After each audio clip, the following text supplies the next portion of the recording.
Miracle audio books में आप सभी का स्वागत है। जीत आपकी, अध्याय 3, सफलता, जीत हासिल करने के तरीके। बड़ी सफलताएं हासिल करने वाले लोग अपना वक्त व्यर्थ, जटिल किस्म के या विनाशकारी विचारों में उलझकर नष्ट नहीं करते। वे रचनात्मक ढंग से सोचते हैं और उन्हें मालूम होता है कि उनके सोचने का तरीका ही उनकी कामयाबी को तय करेगा। Doctor Samuel Epstein. हमें अपना ध्यान उन चीज़ों पर लगाना चाहिए जिन्हें हम चाहते हैं, ना कि उन चीज़ों पर जिन्हें हम नहीं चाहते। सफलता इत्तेफाक की देन नहीं है, यह हमारे नज़रिए का नतीजा होती है और अपना नज़रिया हम खुद ही चुनते हैं। इसलिए सफलता इत्तेफाक से नहीं, बल्कि हम उसका चुनाव करते हैं। एक पुजारी कार से कहीं जा रहा था। रास्ते में उसने एक बहुत ही सुंदर खेत देखा। वह कार रोककर बाहर आया और एक खेत के किनारे खड़ा होकर उसमें लहलहाती हुई फसल की तारीफ करने लगा। उस खेत का मालिक ट्रैक्टर चला रहा था। पुजारी को देखकर किसान ट्रैक्टर चलाता हुआ उसके पास आया। पुजारी ने उससे कहा, ईश्वर ने तुम्हें बहुत सुंदर खेत दिया है, तुम्हें उसका एहसानमंद होना चाहिए।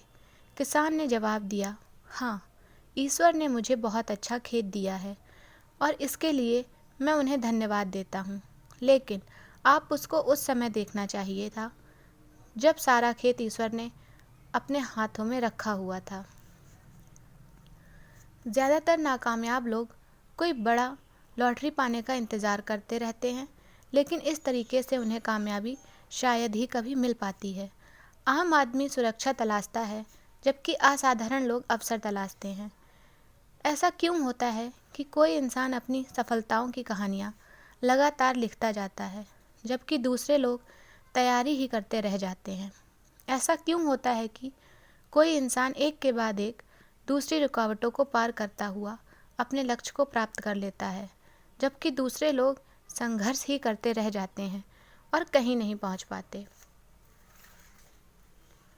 अगर हम इन दोनों सवालों के जवाब हासिल कर लें तो हमारी ज़िंदगी में इनकलाब आ जाएगा। सफलता क्या है? अगर आप सचमुच सफल होना चाहते हैं तो उन कामों को करने की आदत डालिए जिन्हें असफल लोग नहीं करना चाहते। अज्ञात। सफलता और असफलता के बारे में काफ़ी शोध किया गया है। सफलता का राज सफल लोगों के जीवन के इतिहास को पढ़कर जाना जा सकता है। सफल लोग चाहे किस दौर में पैदा हुए हों और चाहे किसी क्षेत्र में सक्रिय रहे हों, उनमें कुछ खासियतें समान रूप से पाई जाती रही हैं। सफलता अपने निशान छोड़ जाती है। यदि हम सफल लोगों के गुणों को पहचान कर उन्हें अपना लें तो हम भी सफल हो जाएंगे। इसी तरह असफल लोगों में भी कुछ समानताएं होती हैं। यदि हम उनमें पाई जाने वाली कमियों को खुद से दूर रखें तो असफल नहीं होंगे। सफलता कोई रहस्य नहीं है, यह केवल बुनियादी उसूलों को लगातार अमल में लाने का नतीजा होती है। इसका उल्टा भी उतना ही सही है। असफलता और कुछ नहीं, बल्कि कुछ गलतियों को लगातार दोहराने का नतीजा होती है। यह बात आपको काफ़ी सरल लगती होगी, लेकिन हकीकत यही है कि ज़्यादातर सच बड़े सरल होते हैं। मैं यह नहीं कह रहा हूँ कि वे आसान होते हैं, लेकिन यह सच है कि वे सरल होते हैं।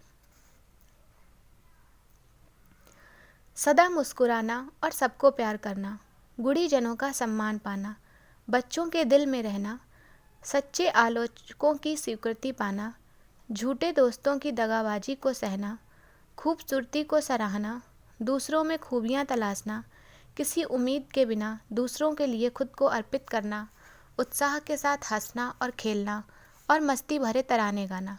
इस बात का एहसास है कि आपकी ज़िंदगी ने किसी एक व्यक्ति का जीवन आसान बनाया है। यही सच्ची सफलता है। अज्ञात। हम सफलता को कैसे परिभाषित कर सकते हैं? किसी आदमी को कौन सी चीज़ कामयाब बनाती है? हमें सफलता का एहसास कैसे होता है? किसी के लिए सफलता का मतलब दौलत, दूसरे के लिए शोहरत, तीसरे के लिए सेहत, चौथे के लिए पारिवारिक खुशी, आत्मसंतुष्टि और मन की शांति हो सकता है। इसका मतलब यह हुआ कि सफलता एक निजी एहसास है। अलग अलग लोगों के लिए इसका अलग अलग मतलब होता है। इस परिभाषा में सफलता की व्याख्या बहुत अच्छे ढंग से की गई है। मूल्यवान लक्ष्य की लगातार प्राप्ति का नाम ही सफलता है। Earl Nightingale. आइए इन परिभाषाओं को सावधानीपूर्वक देखें। निरंतर का अर्थ यह है कि सफलता लक्ष्य नहीं बल्कि एक सफ़र है। हम इस सफ़र में लक्ष्य पर कभी नहीं पहुंचते। एक लक्ष्य पर पहुंचने के बाद हमारी सफ़र दूसरे लक्ष्य के लिए शुरू हो जाती है और यह सिलसिला जारी रहता है। अनुभूति। अनुभूति का मतलब है अनुभव करना। हमें सफलता का एहसास बाहरी चीज़ों की वजह से नहीं होता, हम इसे अपने भीतर महसूस करते हैं। ये बाहरी नहीं बल्कि अंदरूनी चीज़ है।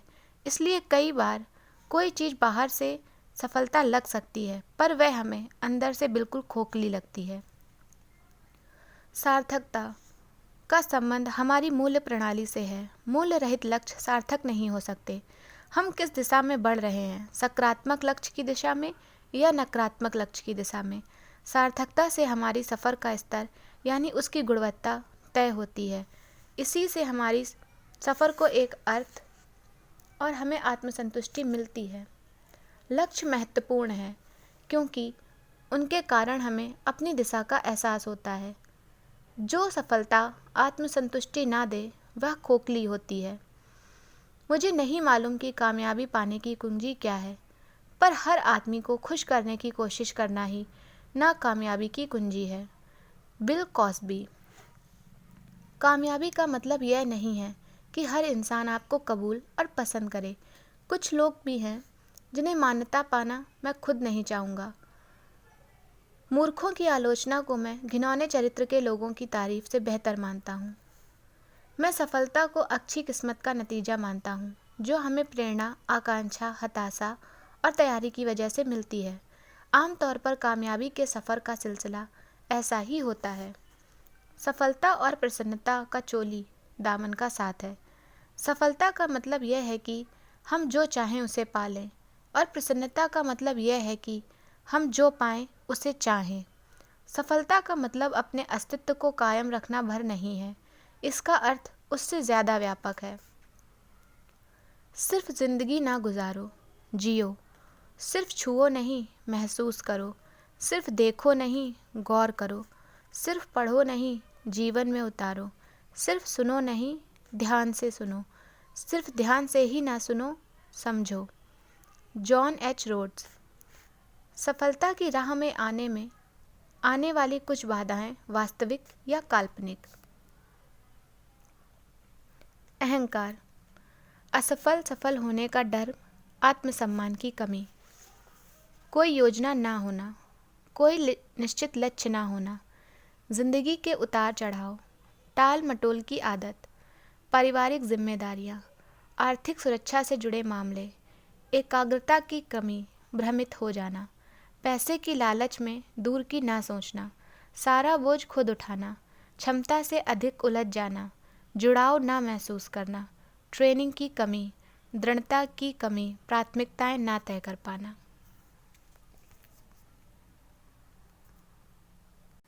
जिताने वाली बढ़त हासिल करने के लिए हमें पूर्णता नहीं बल्कि उत्तमता हासिल करने की कोशिश करनी चाहिए।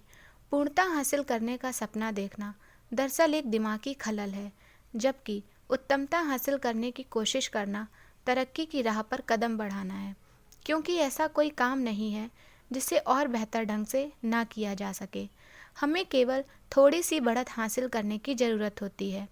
दौड़ में जीतने वाले घोड़े हारने वाले घोड़ों की तुलना में 5 या 10 गुनी कामयाबी हासिल कर लेते हैं। क्या वे दूसरे घोड़ों से 5 या 10 गुना तेज दौड़ते हैं? बिल्कुल नहीं। उसमें दूसरे घोड़े से थोड़ी सी ज़्यादा तेजी होती है, शायद नाक के बराबर ही अंतर होता है, लेकिन उसे 5 या 10 गुना बड़ा इनाम मिलता है। क्या ऐसा होना चाहिए? इसकी परवाह किसे है? इसका कोई मतलब नहीं है। खेल के नियम ही ऐसे हैं। खेल इसी तरह खेला जाता है। हमारी ज़िंदगी पर भी यही बात लागू होती है। सफल लोग असफल लोगों से 10 गुना तेज तर्रार नहीं होते। हो सकता है कि वे उनसे थोड़े ही बेहतर हों, पर उन्हें इतनी सी तेज़ी की वजह से 10 गुना बड़ा पुरस्कार मिलता है। हमें किसी एक क्षेत्र में 1000% बेहतर बनने की नहीं, बल्कि खुद को 1000 अलग अलग क्षेत्रों में 1% बेहतर बनने की ज़रूरत है। ऐसा करना बेहद आसान है, लेकिन जीत दिलाने वाली बढ़त भी यही है। संघर्ष। इतिहास बताता है कि बड़े बड़े विजेताओं को भी जीत से पहले हताश कर देने वाली बाधाओं का सामना करना पड़ा। उन्हें जीत इसलिए मिली कि वे अपनी असफलताओं से मायूस नहीं हुए। BC Forbes. हमारा इम्तिहान लेने के लिए ज़िंदगी में कभी जीत की खुशियाँ आती हैं तो कभी गम मिलते हैं। ये हम पर निर्भर करता है कि उनका सामना कैसे करें। जीत कोशिश किए बिना नहीं मिलती। जीव विज्ञान के एक अध्यापक अपने छात्रों को पढ़ा रहे थे कि सूड़ी तितली से कैसे बदल जाती है। उन्होंने छात्रों को बताया कि कुछ ही घंटों में तितली अपनी खोल से बाहर निकलने की कोशिश करेगी। उन्होंने छात्रों को आगाह किया कि वे खोल से बाहर निकलने में तितली की मदद ना करें। इतना कहकर वह कक्षा से बाहर चले गए। छात्र इंतजार कर रहे थे। तितली खोल से बाहर निकालने के लिए संघर्ष करने लगी। छात्र को उस पर दया आ गई। अपने अध्यापक की सलाह ना मानकर उसने खोल से बाहर निकलने की कोशिश कर रही तितली की मदद करने का फैसला किया। उसने खोल को तोड़ दिया, जिसकी वजह से तितली को बाहर निकलने के लिए और मेहनत नहीं करनी पड़ी, लेकिन वह थोड़ी ही देर में मर गई। वापस लौटने पर शिक्षक को सारी घटना मालूम हुई। तब उन्होंने छात्रों को बताया कि खोल से बाहर आने के लिए तितली जो संघर्ष करना पड़ता है, उसी की वजह से उसके पंखों को मजबूती और शक्ति मिलती है। यही प्रकृति का नियम है। तितली की मदद करके छात्र ने उसे संघर्ष करने का मौका नहीं दिया। नतीजा यह हुआ कि वह मर गई। अपनी ज़िंदगी पर भी यही उसूल लागू कीजिए। ज़िंदगी में कोई भी कीमती चीज़ संघर्ष के बिना नहीं मिलती। माँ बाप अपने बच्चों को शक्ति हासिल करने के लिए संघर्ष करने का मौका नहीं देते। इस तरह वे जिन्हें सबसे अधिक चाहते हैं उन्हीं को नुकसान पहुंचा बैठते हैं। बाधाओं को दूर करना। बाधाओं को दूर करके आगे बढ़ने वाले लोग उन लोगों की तुलना में अधिक सुरक्षित होते हैं जिन्होंने कभी उनका सामना ही नहीं किया। हम सभी को कभी ना कभी दिक्कतों का सामना करना ही पड़ता है। उनकी वजह से कई बार हम मायूस हो जाते हैं। निराशाओं का सामना सबको करना पड़ता है, पर जीतने वाले हताश नहीं होते। ऐसे हालात का जवाब दृढ़ता ही है। एक अंग्रेजी कहावत है, शांत समुद्र में नाविक कुशल नहीं बन पाते। बाद में आसान लगने वाली सारी चीज़ें शुरू में मुश्किल लगती हैं। हम अपनी समस्याओं से मुंह नहीं चुरा सकते। केवल हारने वाले ही कोशिश छोड़कर मैदान से हट जाते हैं। अधिकतर लोग ठीक उस समय पर हार मान जाते हैं जब सफलता उन्हें मिलने ही वाली होती है। विजय रेखा बस एक कदम की दूरी पर ही होती है, तभी वे कोशिश करना बंद कर देते हैं। वे खेल के मैदान से अंतिम मिनट में हट जाते हैं, जबकि उस समय जीत का निशान उनसे केवल 1 फुट के फासले पर होता है। H. Ross parent. हम सफलता को कैसे मापते हैं? असली सफलता किसी काम को अच्छी तरह करने और अपने लक्ष्य को हासिल करने के एहसास से मापी जाती है। सफलता इस बात से नहीं मापी जाती कि हमने ज़िंदगी में कौन सा ओहदा हासिल किया है, बल्कि इस बात से मापी जाती है कि हमने वह मुकाम कितनी रुकावटों को दूर करके हासिल किया। सफलता इस बात से भी नहीं मापी जाती कि हम जिंदगी में दूसरे लोगों की तुलना में कैसी उपलब्धियां हासिल कर रहे हैं, बल्कि इस बात से मापी जाती है कि हम अपनी क्षमताओं की तुलना में कितनी उपलब्धियां हासिल कर रहे हैं। सफल लोग अपने आप से मुकाबला करते हैं, वे अपने खुद का रिकॉर्ड बनाते हैं और उसमें लगातार सुधार करने लगते हैं। सफलता इस बात से नहीं मापी जाती कि हमने ज़िंदगी में कितनी ऊंचाई हासिल की है, बल्कि इस बात से मापी जाती है कि हम कितनी बार गिरकर उठे हैं। सफलता का आकलन गिरकर उठने की इस क्षमता से ही किया जाता है।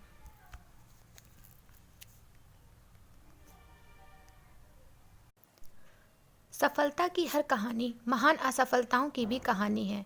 असफलता सफलता हासिल करने का राजमार्ग है। IBM के टॉम वॉटसन सीनियर का कहना है, अगर आप सफल होना चाहते हैं तो अपनी असफलता की दर दूनी कर दीजिए। अगर हम इतिहास पढ़ें तो तो पाएंगे कि सफलता की हर कहानी के साथ महान असफलताएं भी जुड़ी हुई हैं। लेकिन लोग उन असफलताओं पर ध्यान नहीं देते। वे केवल नतीजों को देखते हैं और सोचते हैं कि उस आदमी ने क्या किस्मत पाई है, वह सही वक्त पर सही जगह रहा होगा। एक आदमी की जिंदगी की कहानी बड़ी मशहूर है। यह आदमी 21 साल की उम्र में व्यापार में नाकामयाब हो गया। 22 साल की उम्र में वह एक चुनाव हार गया। 24 साल की उम्र में उसे व्यापार में फिर असफलता मिली। 26 साल की उम्र में उसकी पत्नी मर गई। 27 साल की उम्र में उसका मानसिक संतुलन बिगड़ गया। 34 साल की उम्र में वह कांग्रेस का एक चुनाव हार गया। 45 साल की आयु में उसे सीनेट के चुनाव में हार का सामना करना पड़ा। 47 साल की उम्र में वह उपराष्ट्रपति बनने में असफल रहा। 49 साल की आयु में उसे सीनेट के एक और चुनाव में नाकामयाबी मिली और वही आदमी 52 साल की उम्र में अमेरिका का राष्ट्रपति चुना गया। वह आदमी अब्राहम लिंकन था। क्या आप लिंकन को असफल मानेंगे? वह शर्म से सिर झुकाकर मैदान से हट सकते थे और अपनी वकालत फिर शुरू कर सकते थे। लेकिन लिंकन के लिए हार केवल एक भटकाव थी, सफर का अंत नहीं। ट्रायोड ट्यूब के आविष्कारक ली डे फॉरेस्ट पर सन 1913 में जिला अटॉर्नी ने यह इल्जाम लगाते हुए मुकदमा दायर किया कि उन्होंने धोखाधड़ी की है। जिला अटॉर्नी का कहना था कि उन्होंने अपनी कंपनी के शेयर खरीदने के लिए लोगों को यह कहकर गुमराह किया है कि वे इंसान की आवाज़ अंटार्कटिक के पार तक पहुंचा सकते हैं। उन्हें सरेआम अपमानित किया गया। लेकिन हम सोच सकते हैं कि उन्होंने वह आविष्कार न किया होता तो आज हम कहाँ होते। 10 दिसंबर 1903 को न्यूयॉर्क टाइम्स के संपादकीय में राइट बंधुओं की सोच पर सवालिया निशान लगाया गया, जो उड़ सकने वाली हवा से भी हल्की मशीन का आविष्कार करने की कोशिश कर रहे थे। इसके एक हफ्ते बाद ही किट्टी हॉक में राइट बंधुओं ने अपनी मशहूर उड़ान भरी। 60 साल की उम्र में कर्नल सेडर्स के पास पूंजी के नाम पर एक पुरानी कार और सामाजिक सुरक्षा योजना से मिला $100 का चेक ही था। उन्होंने महसूस किया कि अपनी हालत बेहतर बनाने के लिए उन्हें कुछ करना चाहिए। उन्हें अपनी माँ का फ्राइड चिकन बनाने का नुस्खा याद आया और वे उसे बेचने के लिए निकल पड़े। क्या हम जानते हैं कि पहला ऑर्डर हासिल होने से पहले उन्हें कितने दरवाजों को खटखटाना पड़ा? एक अंदाज के मुताबिक पहला ऑर्डर हासिल कर होने से पहले उन्होंने हजारों दरवाजे खटखटाए। हम में से ज़्यादातर लोग 3 बार, 10 बार, अधिक से अधिक 100 बार कोशिश करके हार मान लेते हैं और उसके बाद कहते हैं कि हमने अपनी तरफ से पूरी कोशिश की। वॉल्ट डिज्नी जब युवक थे तो कई अखबारों के संपादकों ने उन्हें यह कहकर लौटा दिया कि उनमें प्रतिभा है ही नहीं। एक दिन एक चर्च के पादरी ने उन्हें कुछ कार्टून बनाने का काम दिया। डिज्नी चर्च में जिस सेट के नीचे काम कर रहे थे वहाँ चूहे ऊधम मचा रहे थे। एक चूहे को देखकर उनके मन में एक कार्टून बनाने का ख्याल आया और वहीं से मिक्की माउस का जन्म हुआ। सफल लोग महान काम नहीं करते, वे छोटे छोटे कामों को महान ढंग से करते हैं। एक दिन ऊंचा सुनने वाला एक 4 साल का लड़का स्कूल से घर लौटा तो उसकी जेब में उसके शिक्षक का एक नोट रखा था जिस पर लिखा था, आपका टॉमी इतना मंद बुद्धि है कि वह कुछ नहीं सीख सकता, उसे स्कूल से बाहर निकाल लीजिए। उसकी माँ ने वह नोट पढ़कर जवाब दिया, मेरा टॉमी इतना मंदबुद्धि नहीं है कि कुछ सीख ना सके, मैं उसे खुद पढ़ाऊंगी। और वही टॉमी एक दिन बड़ा होकर महान थॉमस एडिसन बना। वह स्कूल में केवल 3 महीने पढ़ सके थे। हेनरी फोर्ड ने जो पहली कार बनाई उसे वह रिवर्स गियर डालना ही भूल गए थे। क्या हम इन लोगों को असफल मानेंगे? वे समस्याएं ना होने की वजह से नहीं बल्कि समस्याओं के बावजूद कामयाब हुए। लेकिन नकारात्मक सोच वाले लोगों को लगता है कि ऐसे लोगों को कामयाबी केवल तकदीर की वजह से मिली। सफलता की सारी कहानियों के साथ महान असफलताओं की कहानियां भी जुड़ी हुई हैं। फर्क केवल इतना था कि हर असफलता के बाद वे जोश के साथ फिर उठ खड़े हुए। इसे पीछे धकेलने वाली नहीं बल्कि आगे बढ़ाने वाली नाकामयाबी कहते हैं। हम सीखते हुए आगे बढ़ते हैं। हम अपनी असफलताओं से सबक लेते हुए आगे बढ़ते हैं। सन 1914 में थॉमस एडिसन की फैक्ट्री जल गई। उस समय उनकी उम्र 67 साल थी। एडिसन जवान नहीं रह गए थे और फैक्ट्री का बीमा बहुत थोड़े पैसों का था। इसके बावजूद अपनी ज़िंदगी भर की मेहनत को धुआं बनकर उड़ते हुए देखकर उन्होंने कहा, यह बर्बादी बहुत कीमती है। हमारी सारी गलतियां जलकर राख हो गई। मैं ईश्वर को धन्यवाद देता हूँ कि उसने हमें नई शुरुआत करने का मौका दिया। उस तबाही के 3 हफ्ते बाद ही उन्होंने फोनोग्राफ का आविष्कार किया। क्या शानदार नज़रिया है। आगे सफल लोगों की असफलताओं के कुछ और उदाहरण दिए गए हैं। थॉमस एडिसन बिजली का बल्ब बनाने से पहले लगभग 10,000 बार असफल हुए। हेनरी फोर्ड 40 साल की उम्र में दिवालिया हो गए थे। ली इयाओका को 54 साल की उम्र में हेनरी फोर्ड द्वितीय ने नौकरी से निकाल दिया था।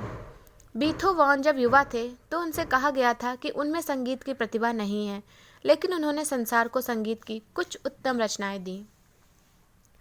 हमें रास्ते में ठोकरें जरूर मिलेंगी, लेकिन वह हमारे लिए प्रेरणा भी बन सकती हैं और हमें विनम्रता का पाठ पढ़ा सकती हैं। इससे हम मुसीबत की घड़ी में अपने अंदर बाधाओं को दूर करने की शक्ति और विश्वास का अनुभव करेंगे। हर ठोकर लगने के बाद खुद से पूछें कि हमने इस तजर्बे से क्या सीखा। तभी हम रास्ते के रोड़ों को कामयाबी की सीढ़ी बना पाएंगे। अगर आप जीतना चाहते हैं मगर सोचते हैं कि नहीं जीत सकते, तो निश्चित है कि आप नहीं जीतेंगे। अगर आप सोचते हैं कि हार जाएंगे, तो आप हार चुके हैं, क्योंकि हम दुनिया में देखते हैं कि सफलता की शुरुआत इंसान की इच्छा से होती है। ये सब हमारी सोच पर निर्भर करता है। अगर आप सोचते हैं कि पिछड़ गए हैं, तो आप पिछड़ गए हैं। तरक्की करने के लिए आपको अपनी सोच ऊंची करनी होगी। कोई भी सफलता प्राप्त करने से पहले आपको अपने प्रति विश्वास लाना होगा। जीवन की लड़ाइयाँ हमेशा सिर्फ तेज और मजबूत लोग ही नहीं जीतते, बल्कि आज नहीं तो कल जीतता वही आदमी है जिसे यकीन है कि वह जीतेगा। सबसे बड़ा तोहफा। दुनिया के सभी प्राणियों में मनुष्य शारीरिक रूप से सबसे कमज़ोर है। आदमी चिड़िया की तरह उड़ नहीं सकता, तेंदुए से तेज दौड़ नहीं सकता, एलिगेटर की तरह तैर नहीं सकता और बंदर की तरह पेड़ पर चढ़ नहीं सकता। आदमी की आंख चील की तरह तेज नहीं होती, ना ही उसके पंजे और दांत जंगली बिल्ली की तरह मजबूत होते हैं। जिस्मानी तौर पर आदमी बेहद लाचार है और असुरक्षित होता है। वह एक छोटे से कीड़े के काटने से मर सकता है, लेकिन कुदरत समझदार और दयालु है। उसने इंसान को जो सबसे बड़ा तोहफा दिया है वह है सोचने की क्षमता। इंसान अपना माहौल खुद बना सकता है, जबकि जानवरों को माहौल के मुताबिक ढलना पड़ता है। दुख की बात है कि कुदरत के इस सबसे बड़े तोहफे का पूरा इस्तेमाल बहुत कम लोग कर पाते हैं। असफल लोग दो तरह के होते हैं, वे जो करते तो हैं लेकिन सोचते नहीं। दूसरे वे जो सोचते तो हैं लेकिन कुछ करते नहीं। सोचने की क्षमता का इस्तेमाल किए बिना जिंदगी गुजारना वैसा ही है जैसे कि बिना निशाना लगाए गोली दागना। जिंदगी उस कैफेटेरिया की तरह है जहां हमको खुद सर्विस करनी पड़ती है। वहां हम अपनी ट्रे उठाते हैं, खाना चुनते हैं और उसका भुगतान करते हैं। अगर हम कीमत चुकाने को तैयार हैं तो वहां से कोई भी चीज़ ले सकते हैं। अगर हम कैफेटेरिया में किसी के आकर खाना परोसने का इंतज़ार करेंगे तो इंतज़ार ही करते रह जाएंगे। ज़िंदगी भी वैसी ही है। हम चुनाव करते हैं और फिर कामयाब होने के लिए कीमत चुकाते हैं। ज़िंदगी चुनाव और समझौतों से भरी पड़ी है। भाग्य केवल सहयोग पर निर्भर नहीं होता, बल्कि हम उसे अपने लिए चुनते हैं। वह इंतज़ार करने की नहीं बल्कि हासिल करने की चीज़ है। William James brown. यहाँ दोनों बातें एक दूसरे का विरोध करती हैं। अगर ज़िंदगी चुनावों से भरी है तो समझौते का सवाल कहाँ उठता है। यकीनन समझौता भी एक चुनाव है। आइए इस पर विचार करें। ज़िंदगी चुनावों से कैसी भरी है। जब हम अधिक खाना खाते हैं तो हम अपना वजन बढ़ाने का चुनाव खुद करते हैं। जब हम अधिक शराब पीते हैं तो दूसरे दिन सिर में दर्द पा लेने का चुनाव हमारा अपना होता है। अगर हम शराब पीकर गाड़ी चलाते हैं तो दुर्घटना में खुद को या किसी और को मार लेने का खतरा खुद चुनते हैं। जब हम दूसरों के साथ बुरा व्यवहार करते हैं तो इस बात का चुनाव खुद करते हैं कि दूसरे भी हमारे साथ बुरा व्यवहार करें।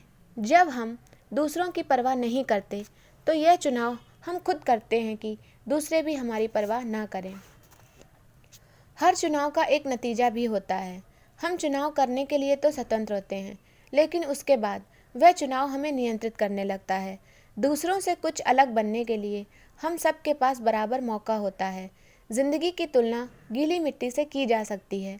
जिस तरह कुम्हार गीली मिट्टी को मनचाही शक्ल में ढाल सकता है, उसी तरह हम भी अपनी ज़िंदगी को मनचाहा रूप दे सकते हैं। ज़िंदगी समझौतों से कैसे भरी है। ज़िंदगी केवल मौज मस्ती का नाम नहीं है, इसमें दुख और निराशा का भी सामना करना पड़ता है। ज़िंदगी में ऐसी घटनाएं भी घटती हैं जिनके बारे में हमने सोचा तक नहीं होता है। कई बार हर चीज़ उल्ट पलट हो जाती है। अच्छे लोगों के साथ भी बुरी घटनाएं घट जाती हैं।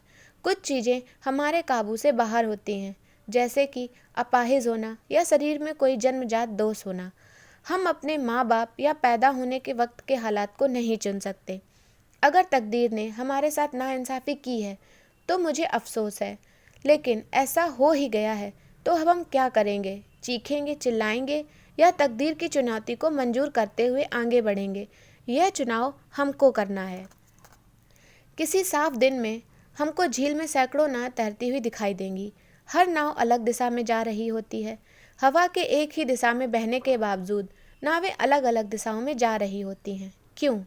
इसलिए कि उनमें पाल यानी सामियाना को उसी ढंग से लगाया जाता है और इसका फैसला नाविक करता है। यही बात हमारी ज़िंदगी पर लागू होती है। हम हवा के बहाव की दिशा तो नहीं चुन सकते, पर पाल लगाने का ढंग तो चुन सकते हैं। सेहत, खुशी और सफलता हर आदमी के जूझने की क्षमता पर निर्भर होती है। बड़ी बात यह नहीं है कि हमारी ज़िंदगी में क्या घटित होता है, बल्कि यह है कि जो घटित होता है हम उसका सामना कैसे करते हैं। George Allen. अपने हालात को चुनना तो हमेशा हमारे बस में नहीं होता, लेकिन अपना नज़रिया हमेशा हम चुन सकते हैं। यह हमारा अपना चुनाव होता है कि विजेता की तरह व्यवहार करें या पराजित की तरह। हमारी किस्मत हमारे मुकाम से नहीं बल्कि मिजाज से तय होती है। इंद्रधनुष बनने के लिए बारिश और धूप दोनों की ज़रूरत होती है। हमारी ज़िंदगी भी कुछ ऐसी ही है। उसमें सुख है तो दुख भी है, अच्छाई है तो बुराई भी है और उजाला है तो अंधेरा भी है। जब हम मुसीबत का सामना सही तरीके से करते हैं तो और मजबूत बन जाते हैं। हम अपनी ज़िंदगी की सभी घटनाओं पर तो नियंत्रण नहीं कर सकते, पर उनसे निपटने के तरीके पर हमारा नियंत्रण होता है। रिचर्ड ब्लेनिस्डेन सेंट लुइस विश्व मेले में भारतीय चाय का प्रसार करना चाहते थे। वहाँ काफ़ी गर्मी थी, इसलिए उनकी चाय कोई नहीं पीना चाहता था। उसी बीच उन्होंने देखा कि ठंडे ड्रिंक्स की खूब बिक्री हो रही है। उनके मन में ख्याल आया कि क्यों ना अपनी चाय में चीनी मिलाकर उसे ठंडे ड्रिंक के रूप में बेचें।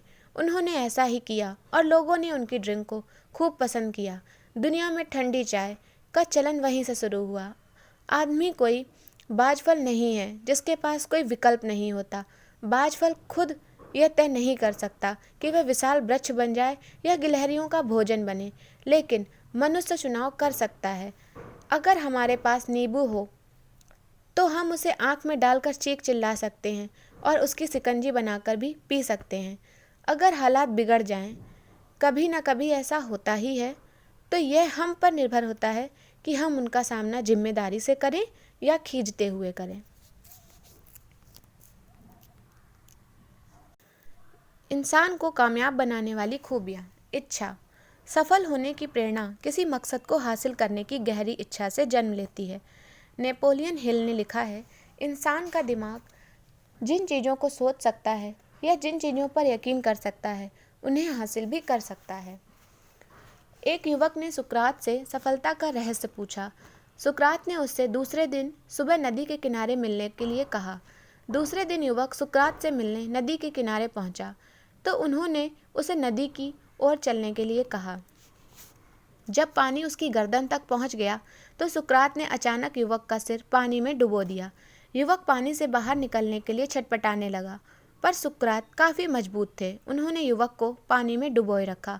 युवक का शरीर जब नीला पड़ने लगा तब सुकरात ने उसका सिर पानी से बाहर निकाला। सिर पानी से बाहर निकलते ही युवक ने सबसे पहले हवा में एक गहरी सांस ली। सुकरात ने युवक से पूछा, जब तुम पानी के अंदर थे तो तुम्हें किस चीज़ की सबसे ज़्यादा ज़रूरत महसूस हो रही थी? युवक ने जवाब दिया, हवा की। सुकरात ने कहा, सफलता का यही रहस्य है। जब तुम्हें सफलता हासिल करने की वैसी ही तीव्र इच्छा होगी जैसे कि पानी के अंदर हवा के लिए हो रही थी, तब तुम्हें सफलता मिल जाएगी।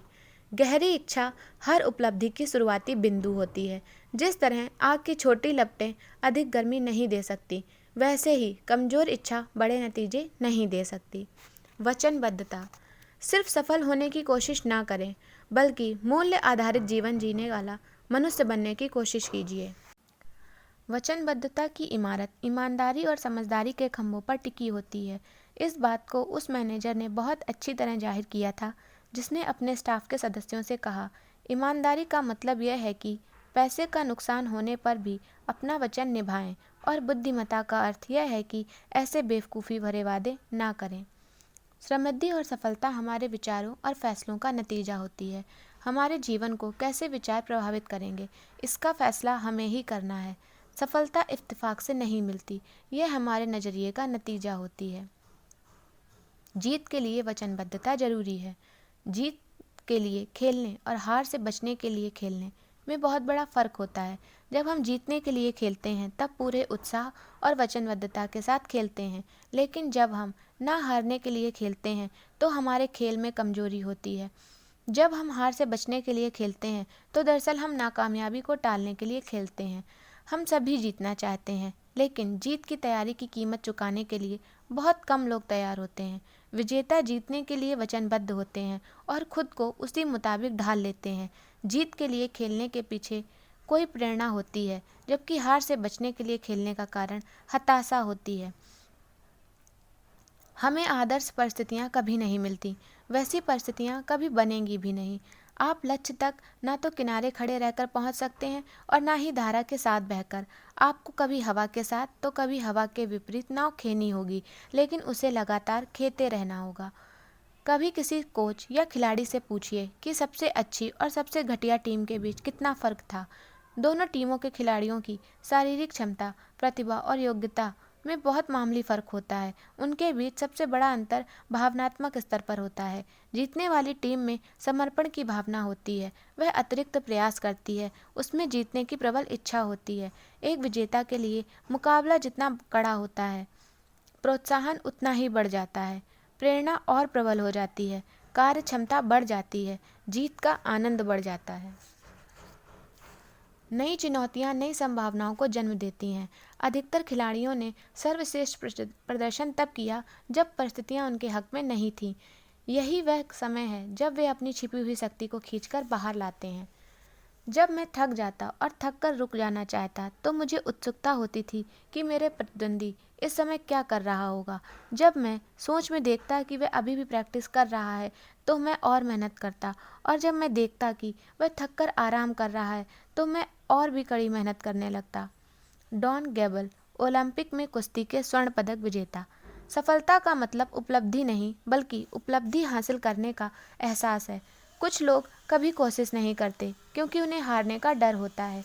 वे जहाँ हैं वहाँ पर रुकना भी नहीं चाहते क्योंकि उन्हें पिछड़ जाने का डर होता है। खतरा दोनों तरफ होता है। समुद्र में चलने वाले जहाज़ों पर तूफान में फंसने का खतरा मंडराता है, लेकिन वे बंदरगाह पर ही खड़े रहें तो उनमें जंग लग जाएगा, और इन्हें इसलिए तो बनाया नहीं जाता कि खड़े खड़े उनमें जंग लग जाए। जीत के लिए खेलने और हार से बचने के लिए खेलने में यह फ़र्क होता है कि हार से बचने के लिए खेलने वाले में ना तो जीतने का संकल्प होता है और ना ही खतरा उठाने की चाह।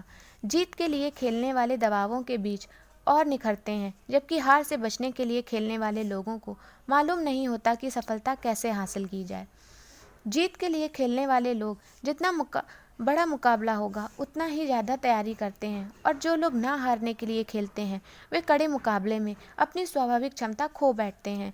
वे जीतने की कोशिश पर ध्यान लगाने के बजाय हार से डर कर अपना जोश गंवा बैठते हैं। हारने वाले सुरक्षा चाहते हैं, जबकि जीतने वाले अवसर तलाशते हैं। हारने वालों को मौत से अधिक जिंदगी से डर लगता है। हमें याद रखना चाहिए कि असफल हो जाना कोई अपराध नहीं है, पर कोशिश ना करना यकीनन अपराध है। किसी व्यक्ति के जीवन की क्वालिटी उसके बेहतर काम करने की कमिटमेंट पर निर्भर करती है, फिर चाहे उसका कार्यक्षेत्र कोई भी हो। कहा था। विदाई की पार्टी के बाद उसने कंपनी के नए प्रेसिडेंट को 2 लिफाफे देते हुए कहा, अगर तुम्हारे सामने कोई ऐसी समस्या आ जाए जिसे तुम खुद हल ना कर पाओ तो पहला लिफाफा खोल लेना। इसी तरह की समस्या फिर आने पर दूसरा लिफाफा खोल लेना। कुछ साल बाद नए प्रेसिडेंट के सामने एक बड़ी समस्या आई। उसने सुरक्षित रास्ता अपनाते हुए पिछले प्रेसिडेंट का दिया हुआ पहला लिफाफा खोला। उसमें लिखा था, सारा दोष पिछले वाले प्रेसिडेंट पर डाल दो। उसके कुछ साल बाद एक और समस्या आई तो नए प्रेसिडेंट ने दूसरा लिफाफा खोला। उसमें लिखा था, आने वाले प्रेसिडेंट के लिए 2 लिफाफे तैयार करो। कड़ी मेहनत। भाग्य। मैं भाग्य के बारे में कुछ नहीं जानता। मैंने इस पर कभी भरोसा नहीं किया और जो लोग इस पर एतबार करते हैं मुझे उनसे डर लगता है। मेरे लिए भाग्य का मतलब है कड़ी मेहनत और अवसर की पहचान। Lucille ball. सफलता इत्तेफाक से मिलने वाली चीज़ नहीं है। इसे पाने के लिए काफ़ी तैयारी और चरित्र की ज़रूरत होती है। ज़्यादातर लोग जीतना तो चाहते हैं लेकिन जीत हासिल करने के लिए मेहनत और वक्त नहीं लगाना चाहते। सफलता पाने के लिए त्याग और आत्म अनुशासन की जरूरत होती है। कड़ी मेहनत का कोई भी विकल्प नहीं है। हेनरी फोर्ड ने कहा था, आप जितनी कड़ी मेहनत करेंगे भाग्य आप पर उतना ही मेहरबान होगा। दुनिया काम करने की चाह रखने वालों से भरी पड़ी है। कुछ लोग काम करना चाहते हैं और कुछ लोग चाहते हैं कि ऐसे लोग काम करते रहें। मैं आधे दिन काम करना चाहता हूँ। मुझे इसकी कोई परवाह नहीं है कि यह पहले 12 घंटे हैं या बाद के 12 घंटे। कैमन्स विल्सन। जिस तरह किसी आदमी को शब्दकोश के पास बैठे रहने से शब्दों के मज़े नहीं आ जाते, उसी तरह कड़ी मेहनत किए बिना किसी काम करने की क्षमता नहीं आती। पेशेवर लोग किसी काम को बड़ी आसानी से इसलिए कर लेते हैं कि वे अपनी काम की बुनियादी बातों में महारत हासिल कर चुके होते हैं। अगर लोगों को यह पता चल जाता है कि कुशलता को प्राप्त करने में मुझे कितनी मेहनत करनी पड़ी है, तो उन्हें मेरा काम बिल्कुल भी आश्चर्यजनक न लगता। Michael Angelo. एक आदमी अपने काम में अपनी शक्ति और योग्यता का केवल 25% ही इस्तेमाल करता है। दुनिया उन लोगों का सम्मान करती है जो अपनी 50% योग्यता का इस्तेमाल करते हैं और उन गिने चुने लोगों को सिर्फ आंखों पर बिठाती है जो अपनी क्षमता का 100% इस्तेमाल करते हैं। Andrew Carnegie. सफल लोग यह नहीं पूछते कितना काम करना है, बल्कि वे ये पूछते हैं कि कितना ज़्यादा काम करना है।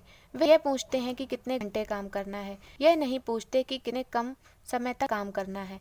अच्छे संगीतकार रोज घंटों तक रियाज करते हैं। जीतने वालों को अपनी कामयाबी कोई बड़ी बात नहीं लगती क्योंकि उन्होंने इसके लिए लंबे समय तक कड़ी मेहनत की होती है। हम जिन चीज़ों का आनंद उठाते हैं किसी न किसी की कड़ी मेहनत का नतीजा होती है। कुछ काम आंखों को दिखाई पड़ते हैं और कुछ काम दिखाई नहीं पड़ते, लेकिन महत्वपूर्ण दोनों तरह के काम होते हैं। इसलिए अपना काम करते समय गर्व महसूस कीजिए और जब भी मौका मिले दूसरों की कड़ी मेहनत को तवज्जो और इज्जत देकर सहराइए। अपने काम को सलीके और कड़ी मेहनत के साथ कीजिए। नतीजे के तौर पर हमें अपनी योजना को पूरा करने में सफलता हासिल करनी होगी और आत्मसंतुष्टि मिलेगी। कभी कभी दूसरे लोग हमारी तारीफ करेंगे, लेकिन उसे बोनस मानिए क्योंकि असली संतुष्टि तो मनुष्य को अपने अंदर महसूस होती है। कुछ लोग नौकरी मिलते ही काम करना बंद कर देते हैं। रोजगार ढूंढने वालों की गिनती बेशक बढ़ रही है, पर आज भी काम करने वाले अच्छे लोगों का मिलना मुश्किल है। कई लोग निकम्मेपन और फुर्सत में फर्क महसूस नहीं करते। निकम्मेपन में वक्त गुजारने का मतलब समय की बर्बादी या चोरी है। फुर्सत का वक्त बिताने के बाद हम जोश और ताजगी महसूस करते हैं। दूसरी ओर निकम्मापन हमारी ऊर्जा को निचोड़ लेता है। टाल मटोल करते हुए वक्त बिताना निकम्मापन ही है। उत्तमता भाग्य से हासिल नहीं होती, यह कड़ी मेहनत और अभ्यास का नतीजा होती है। कड़ी मेहनत और अभ्यास से मनुष्य हर काम को बेहतर ढंग से कर सकता है। किसी सार्थक काम के लिए कड़ी मेहनत करने का मौका मुहैया कराकर जिंदगी हमें सबसे बड़ा इनाम देती है। Theodore Roosevelt. कड़ी मेहनत अपने आप में यात्रा की शुरुआत भी है और अंत भी। इंसान जितनी कड़ी मेहनत करता है खुद को उतना ही बेहतर महसूस करता है। अच्छे से अच्छे विचारों पर भी अगर अमल न किया जाए तो वे बेअसर हो जाएंगे। इच्छा शक्ति और कड़ी मेहनत के बिना महान प्रतिभाएं भी व्यर्थ हो जाती हैं। हमें कुदरत से सबक लेना चाहिए। बतख पानी के अंदर लगातार पाँव चलाती रहती है पर ऊपर से शांत और कोमल दिखाई देती है। महान वायलिन वादक फ्रिट्ज क्रिस्लर एक संगीत समारोह में वायलिन बजा रहे थे। उन्होंने वायलिन बजाना बंद किया तो एक आदमी ने स्टेज पर आकर पूछा, आपकी जैसी वायलिन बजाने के लिए मैं पूरी जिंदगी लगा सकता हूँ। क्रिस्टल ने जवाब दिया, मैं तो लगा चुका हूँ। सफलता पाने के लिए कोई जादू की छड़ी नहीं होती। वास्तविक जीवन में कामयाबी काम करने वालों को ही मिलती है, न कि दर्शकों को। तुलती मारने वाला घोड़ा गाड़ी नहीं खींच सकता और गाड़ी खींचने वाला घोड़ा तुलती नहीं मार सकता। आइए हम तुलती मारना बंद करके गाड़ी खींचे। कड़ी मेहनत के बिना कामयाबी मिलना नामुमकिन है।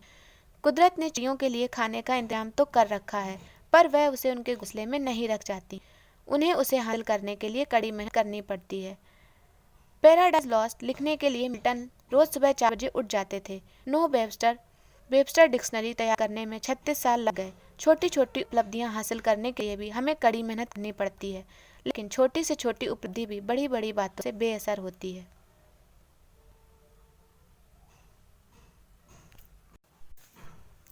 चरित्र किसी आदमी का चरित्र उसके नैतिक मूल्यों, विश्वासों और व्यक्तित्व से मिलकर बना होता है। इसकी झलक हमारे व्यवहार और कार्यों में दिखाई देती है। हमें दुनिया के सबसे कीमती रत्न से भी ज़्यादा हिफाजत अपने चरित्र की करनी चाहिए। विजेता बनने के लिए चरित्र आवश्यक है। जॉर्ज वॉशिंगटन का कहना था, मुझे उम्मीद है कि मेरे पास उस चीज़ को कायम रखने लायक दृढ़ता और सद्गुण हमेशा बने रहेंगे जिसे मैं सभी उपाधियों से अधिक कीमती मानता हूँ, और वह चीज़ है मैं एक ईमानदार आदमी का चरित्र। इतिहास का रुख चुनावों और लोगों की राय से नहीं बल्कि नेता के चरित्र से तय होता है।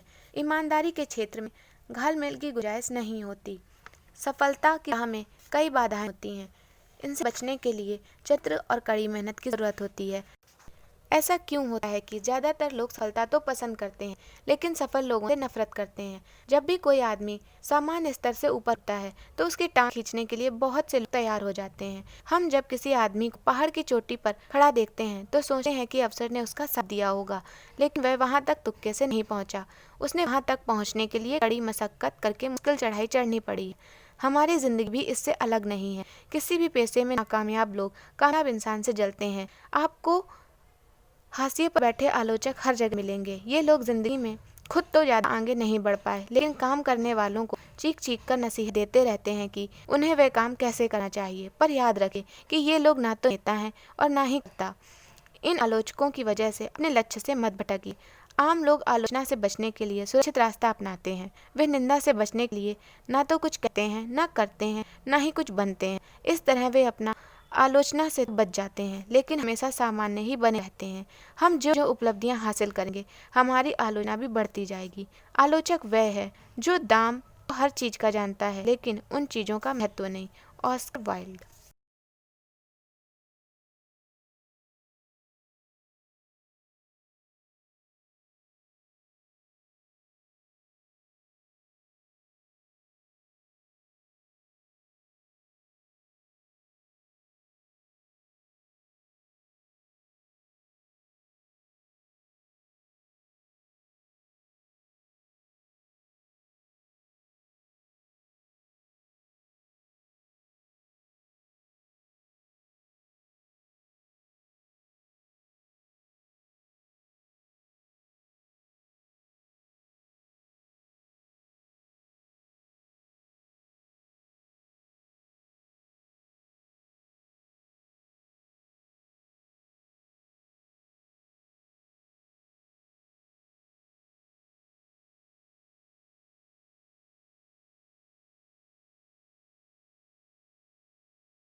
अपनी आलोचना कोई पसंद नहीं करता, लेकिन ईमानदारी से की गई आलोचना को अपनाने में हमें सीख मिलती है और हमारा विकास होता है। जिस तरह आलोचकों की वजह से मायूस ना होने के लिए चरित्र की ज़रूरत होती है, उसी तरह आलोचकों की बात को गौर से सुनने के लिए भी चरित्र की ज़रूरत होती है।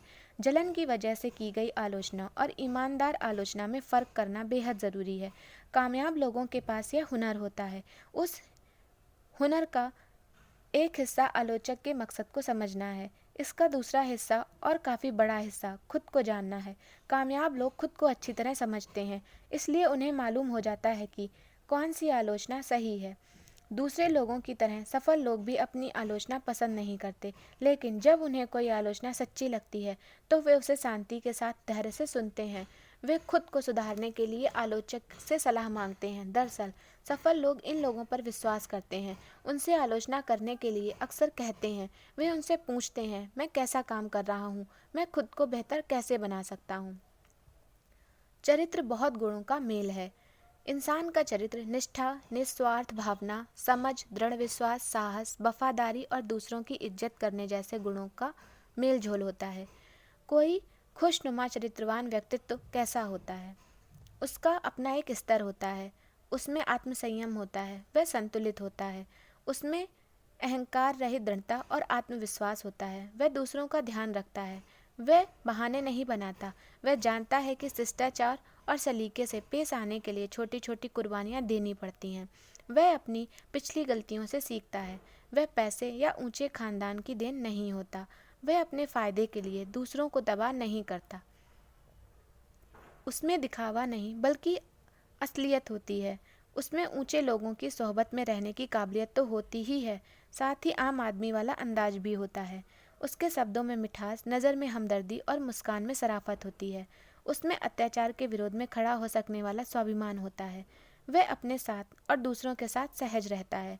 उसमें एक खास बात होती है जो उसे जीतने वाली बढ़त दिलाती है। वह चमत्कार करता है, वह अद्भुत उपलब्धियां हासिल करता है। उसे पहचानना आसान है, लेकिन उसकी व्याख्या करना मुश्किल होती है। वह जिम्मेदारियां कबूल करता है, वह विनम्र होता है, वह जीत और हार दोनों स्थितियों में समानता बनाए रखता है। वह भाग्य और प्रसिद्ध का महताज नहीं होता, वह कोई नेम प्लेट नहीं होता। उसमें स्थिरता होती है, उसे महसूस किया जा सकता है पर देखा नहीं जा सकता। वह चापलूस नहीं होता पर विनम्र और शिष्ट होता है। इसमें उत्कृष्टता होती है पर गुरूर नहीं होता। उसमें आत्म अनुशासन और ज्ञान होता है। वह आत्मसंतुष्ट होता है, वह नतीजों पर दयाभाव और हारने पर समझदारी दिखाता है। इंसान का स्वभाव कुछ ऐसा है कि अपनी महानतम उपलब्धियों के क्षणों में वह लापरवाह होने लगता है। कामयाब होने के साथ ही आपको काफ़ी आत्म अनुशासन की आवश्यकता होगी और संतुलन कायम रखते हुए विनम्रता और प्रतिबद्धता का परिचय देना होगा। एच रॉस पैरो।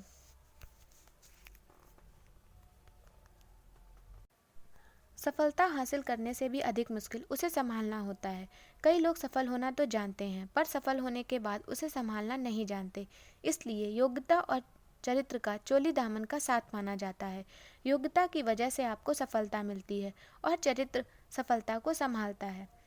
हम अपनी खोज खुद नहीं करते, बल्कि खुद का निर्माण वैसा करते हैं जैसा हम बनना चाहते हैं। चरित्र निर्माण का सिलसिला हमारे बचपन से शुरू होता है और मृत्यु तक चलता रहता है। चरित्र सफलता का मोहताज नहीं होता। जिस तरह बगीचे को नष्ट होने से बचाने के लिए बागवान को लगातार जंगली घासों की निराई करनी पड़ती है, वैसे ही हमें भी अपनी कमियों को दूर करते हुए अपने चरित्र का निर्माण और विकास लगातार करना पड़ता है। मुसीबत में चरित्र बनता और अथवा निखरता है। विपरीत परिस्थितियों में कुछ लोग रिकॉर्ड बनाते हैं और कुछ लोग टूट जाते हैं। जॉन एफ कैनेडी ने एक बार कहा था कि जब हालात ठीक ना हो तभी आदमी के चरित्र की पहचान होती है। जब सब कुछ ठीक ठाक चल रहा हो तो समझ और दया, शालीनता दिखाना बहुत आसान होता है, लेकिन जब हालात खराब हों तो हम पर काफ़ी दबाव होता है। उस हालत में कुछ लोग ठीक से सोच नहीं पाते और अपने आसपास के लोगों पर झल्ला पड़ते हैं, लेकिन कुछ ऐसे लोग भी होते हैं जो उन स्थितियों में भी स्पष्ट ढंग से सोचते हैं और दूसरों के साथ इज्जत के साथ पेश आते हैं। इंसान का चरित्र मुसीबतों से भी उभर कर आता है। एक रूसी कहावत है, हथौड़ा कांच का तो तोड़ देता है पर लोहे का कुछ नहीं बिगड़ता। इस कहावत में काफ़ी सच्चाई है। हम कांच के बने हैं या इस्पात के, हथौड़ा वही है। जिस तरह इस्पात का गुण उसमें मौजूद कार्बन से तय होता है, वैसे ही मनुष्य का गुण उसमें उपस्थित चरित्र से तय होता है। सकारात्मक सोच और सकारात्मक विश्वास में क्या फ़र्क है?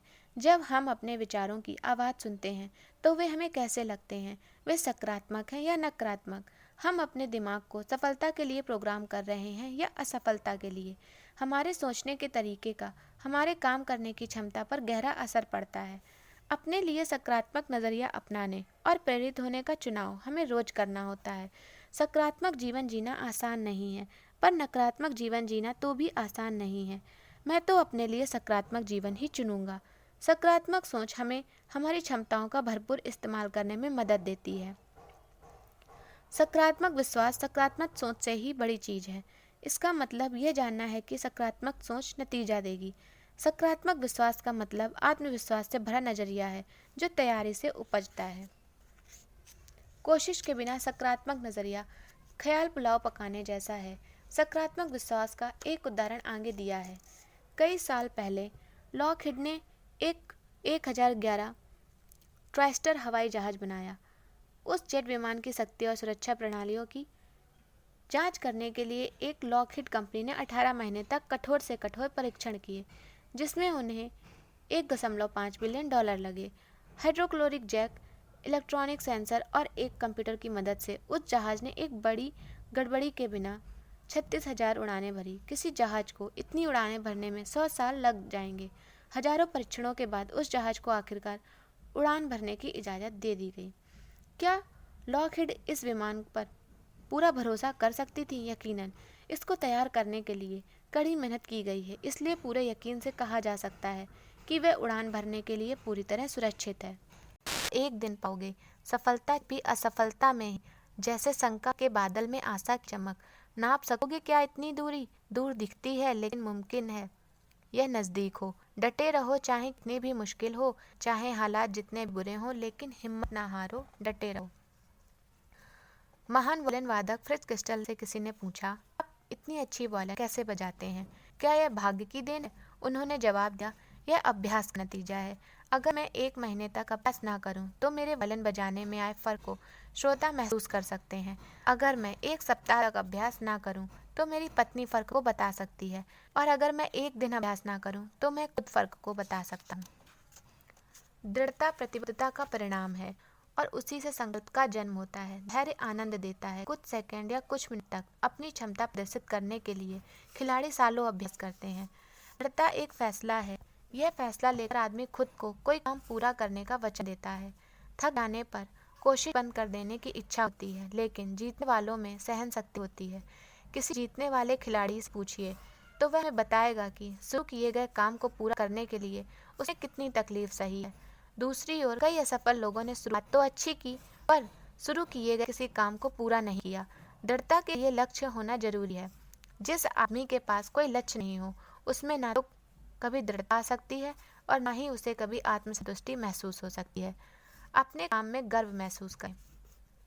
आजकल की दुनिया में लोगों ने अपने काम से गर्व की भावना को अलग कर दिया है, क्योंकि इसके लिए कोशिश और कड़ी मेहनत की ज़रूरत होती है। और कोई काम अंजाम तक तभी पहुंचता है जब उसके लिए कोशिश की जाती है। हताश होने पर जल्दी कामयाबी दिलाने वाले गलत रास्तों को अपनाने की इच्छा होती है, लेकिन इनसे बचना चाहिए, भले ही सामने कितनी भी कड़ी या बड़ी लालच हो। गर्व की भावना आदमी के मन में उत्पन्न होती है और उसकी वजह से उसे जिताने वाली बढ़त मिलती है।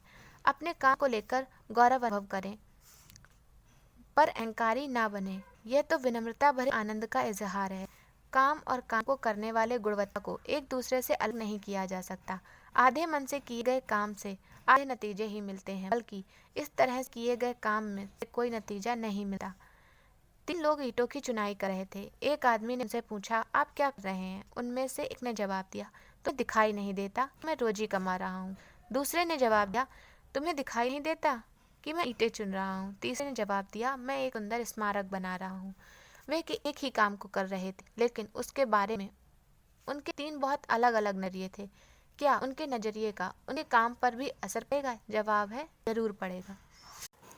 उत्तमता तब हासिल होती है जब काम करने वाले को अपना सबसे उत्तम प्रदर्शन करके गर्व महसूस होता है।